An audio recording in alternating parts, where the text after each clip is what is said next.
Hello knitters, Faylin from Strands Knitting Studio in San Clemente, California. And today I have some classes. I have what's on my needles and different ways to track your knitting when it's complicated, like it's complicated. Stay tuned.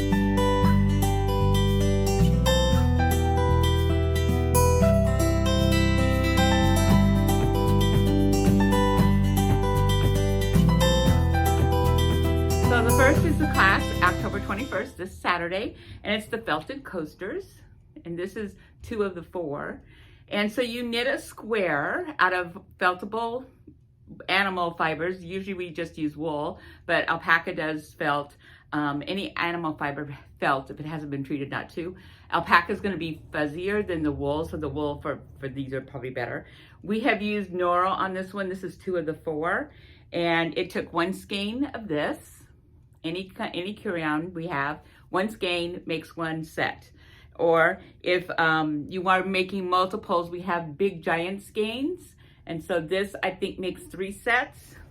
And here's one that's more in solid colors, but still there's movement in the colors. These would be really pretty. Matter of fact, I really, really like these. And so again, these would make probably 3 sets. So, but this one, now you can just cast on, I'm not even sure, I gotta remember. Cast on so many stitches and just knit until you have a square. And you want a square, not a rectangle, you want a square. And then you cast off, you throw it in the washer, you felt it, you let it dry, then you just cut, because it's now felt, it's not knitted. As you can see where the stitches are, but they're all felted together. They can't go anywhere. It's just like cutting felt, real wool felt. And so you cut it into 4s, and then you'll have a set of 4, and you tie it in a ribbon. I'll put the thing up here. It's a great, great gift. They work really, really well. So, but this one, if you notice, has waves in it. And that is accomplished by doing what we call short rows, where you go so far, but then before you get to the end of the row, you turn back around and do a little bit, you turn back around, you turn back around. And so you keep going back and forth over just these few stitches that probably get to more, less, or more. And that makes this wave. So as you can see right here, you would have gone here, here, here, and now it's getting smaller, smaller, smaller. So now I have a whole bunch of rows, but only 2 rows over here. So this, puffs out some, and that's what's making the waves. So short rows are not hard. You just turn around and go back the other direction. They are confusing because you can get lost in what direction am I going and all that kind of stuff.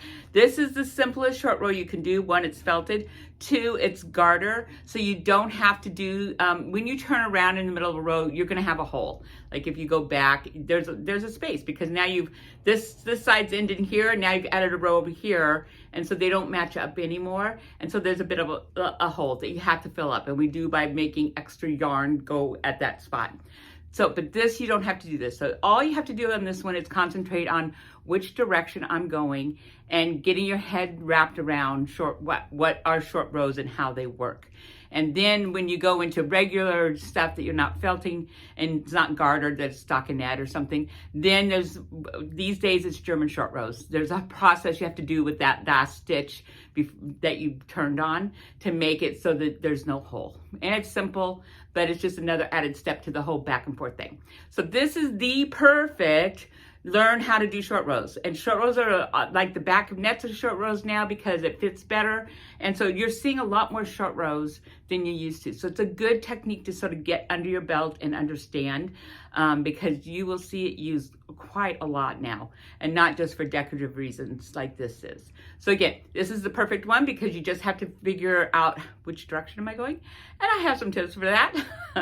And that's what this is, okay? So even though you may only make the one set, this is really a technique class more than you just get, instead of having just work on a swatch, you actually get a product at the end of the technique class that you can use yourself or give away. So that is this Saturday, the 21st. Okay, the next class coming up is October 28th, and that's the lasagna hat. So I'm almost done with the lasagna hat. See, I think it actually goes, there's a square. Sorry, I have 2 needles. It's still on my needles. I'm up at the top, so I've got 2 needles going. There we go. So that is the front, like that. Isn't that the coolest thing? I just love this hat. So this is twisted stitches. So it's a knitting process that you do between the 2 stitches, and it's very repetitive. But shifting from left, see, this for me is right leaning, and this would be right leaning. This would be left leaning. See how this is all going towards the right? This one's going to the left. I'm sorry if it's backwards. It might be backwards, but that's basically what's happening here. And so right at the right stitch here, you have to switch from doing the left leaning into the right leaning, which is no big deal. But it's easy to do it a stitch off because it can be hard to decide, is that exactly right? And of course you can count, but then you also have to be able to go, now, is this one? Because I've got to switch right here. So there's this one. Is this one number 1? Is this one number 1? Are these 2 number 1? So it can be a little bit fudgy to try to really get it right. And you have to get it right, because if you make a mistake, you have to get it right. So first thing I did was, you've got to put in lifelines, because if you get it wrong, you're gonna have to pull it out, and these are all twisted stitches. And so you need a lifeline so that you can just pull it out. The stitches are all sitting there, and you just thread your needle back in and you go. All right, so lifeline's a must. Then I took 2 different color pens, and these little light bulb pens. I have blue and I have green. I should have actually used more contrasting colors than that because they bother me. But anyways, one's a left-leaning color and one's a right-leaning color. So that when I'm here, because it's, again, on your needles, am I right-leaning? Am I left-leaning? What am I doing? Okay, so that's another cue. So you want to put all these little things in so you don't have to think about it.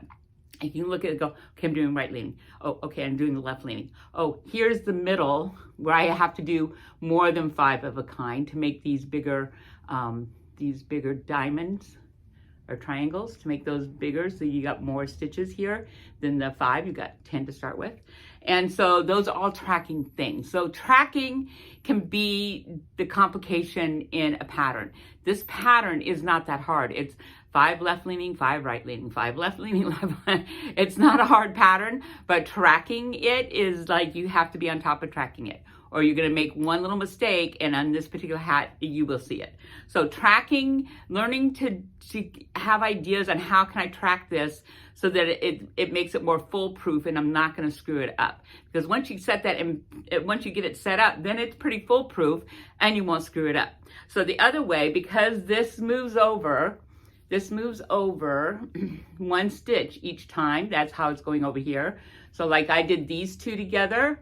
The next time I come back here is going to be those 2 together. So I have these 4 stitches right now, 2 and 2. The next time, those 2 are going to go together. The middle 2 are going to go together.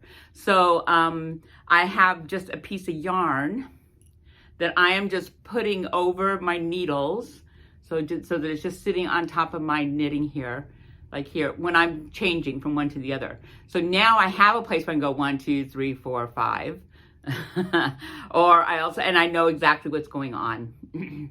So, and this you have, because it moves over 1 stitch, every row, everything moves over a stitch. Markers don't work because it's a pain to take out a marker, put it back on. It's too fiddly. This works really, really well because you can just pull it out to start the new row and you're off. And I tied it onto my tail here somewhere. I tied it onto my tail so I don't lose it. It stays with the hat.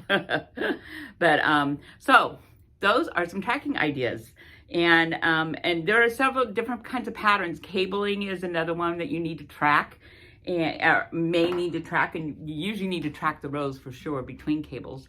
And so finding little things that help you get the pattern to be more of a obvious, not having to really think really hard, like, oh my God, is this the right place? Is it not the right place? Have I really counted it correctly? And to make it like foolproof for yourself, you may need to implement several different tracking systems. So you got markers on the needles. You can have markers on the little pens. And those pens, those light bulb pens, are the best thing ever. And they can mark up rows. They can mark up how many times you've done something. There's many, many, many ways to use those pens to help count things for you. And then lifelines. man, put in lifelines. If this pattern if any pattern is at all like I'm learning, put in a lifeline, especially if you've got like a rib, like for a sweater or something, you got a rib. As soon as you're done with the rib, put in the lifeline so you don't have to tear it all the way down, you know. And then every so often, however far you feel comfortable, like right now, well, my first time I put in lifelines, I put in lifelines like every 4 rows for a bit because I did not want to have to tear out a bunch of rows. You could do it every other row. Every row, probably not. You could do it every other row. But lifelines, use them. They really work really, really well if you're having to pull stuff out. And it's okay to pull stuff out. And when you're working on a project like this or any project that has like new techniques or new construction or just getting your head wrapped around what's going on, you're gonna pull out. And you may have to start, it's very, very common to start a project like 3 times before you sort of get it in your head and your brain and you understand what's happening and you're doing it correctly. So don't be afraid of pulling it out and starting it again. I know we don't like to do it, but man, it's just part of knitting. I mean, these are complex, they can be pretty complex things going on here. And so just pull it out. Start again. If it's a stitch pattern and you've got a sweater, you don't know, do a swatch. Practice the stitch pattern. Pull it out. Practice the stitch pattern. Practice the stitch pattern. And then go on to your sweater where you've got, 200 stitches or something. And so you don't have to pull out full sweater's worth. Also doing your sleeves is a good idea if you can, if it's not picked up. But if you're doing sleeves are a good thing to start with because again, that's just so many stitches to get the pattern all figured out. So anyways, so the lasagna hat, yes. Now it is intermediate, but I've made all the mistakes now and I have all the ways of getting around the mistakes. So for you, it won't be near as bad as my beginning was. I probably tore it out 4 different times before I finally figured out all the ways I need to track it. Like all the different things I'm needing to track and how to do it really simply. So I've already done that work for you. So, and it's a gorgeous hat. It's a gorgeous hat. And this is, I did mine out of Juniper Moon. It's a chunky yarn. You could also do it out of, where'd it go? Out of, I know I brought it, where'd it go? Oh, there we go. So this is the Juniper Moon. Isn't that a good color? I know, I love that color. This is Harriet Great, which is alpaca. So this one would be super, super soft. I mean, I love Juniper Moon is not just Juniper Moon, but this is Moonshine. And Moonshine's just such a great yarn. It's got a sheen to it. It's got movement in there. It's a great yarn. But the alpaca is also fabulous. That's more the color. The alpacas are really good. Yeah, keys off. Okay, so that's the hat class coming up. And so then I've started a new sweater. I was gonna say it's on my needles, but as of last night, it's back off my needles. So here's the pattern. Here's the yarn. I'm making a pink sweater. I know, Barbie pink, it's sort of big right now. So I will show you more of this next week. I'll put the pattern up here. It's a very cute pattern. It's called Winter Pyramid. And it's a different construction again. And it's not a hard construction. It's almost like a raglan, but the raglans are in a different spot because of the V. You're actually making the V there that you see in the pattern in the front. And then you have the shoulders are actually bigger than the front and back to start with. And yeah, so that'll be on my needles next week. Hopefully like a good half of it will be on my needles next week. So this hat, the yarn came in, we got the print back for this, and I'm hoping the other print comes in too, and the solids. So this is extremely bulky yarn. See how nice and big that is? Yes. And so you take obviously 1 skein of each color. You can do it solid. It does not have to be like this. I'll put up a few that are just 2 solid colors. But again, 1 of each color. And you still have enough for pom-poms at the top. And this is on an 11 and a 13. It's called Mirror Pond hats because it's like you're looking in the water in the mirror. Yeah. So anyways, and there's a few techniques to get this flower going and not be struggling so much. But so the yarn for this is in. This is a very fast hat. It's really a great hat. If you got people that wear hats in cold countries, very, very great hat. So, so that one you can come in and get started now too. Okay, I just want to show you one other hat. This is called the Techno hat. It's a lot of fun to make. It's not cabled, it's just ribbed, and then you wrap yarn around these stitches. while you're going. And it's also done with the bulky yarns. And so again, again, and we have, there might be one other bulky. But anyway, so we have quite a few of these chunky yarns. So this is on like a 10.5, maybe it's a 9 and a 10.5. But this is a really, really fun hat. It's got an interesting way of decreasing it because you're in rib. So you have to decrease in a way that, you know, sort of keeps the rib kind of going. So this is also a fun hat, a rather quick fat hat because you're on bigger needles, and also a great gift idea.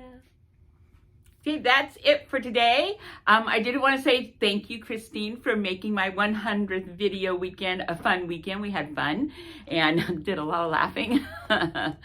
And so that's it. Again, we're getting all of our yarn. She's ordered it all in. It's going to be coming in, and we'll be inundated in the next week or so. And so come in, start your projects, start knitting, and I hope to see you in the studio real soon.